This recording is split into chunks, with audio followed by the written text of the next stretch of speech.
Mrs. Ponsati Obiols, please.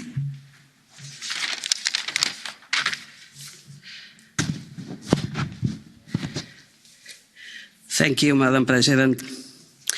Spain ranks first in COVID victims, but it ranks last in government support to small businesses and self-employed workers. Without support, thousands will go bankrupt. But the Spanish government has increased the budget for the king and for the army and has no plans for struggling businesses. Spain will be the top beneficiary of the Recovery Fund. Will they invest this money wisely? Well, the government has set up an allocation scheme tailor-made to benefit the big IBEX 35 Spanish corporations.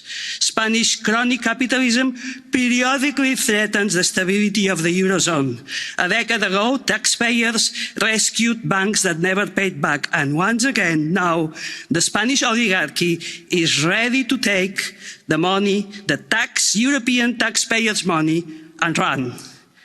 With the permission of the Commission, Commissary. Mr. Commissary, your protection of Spanish malpractice is dragging the Europeans into the mud. Last week's embarrassment in Moscow with Mr. Borrell was just a first taste. Thank you very much.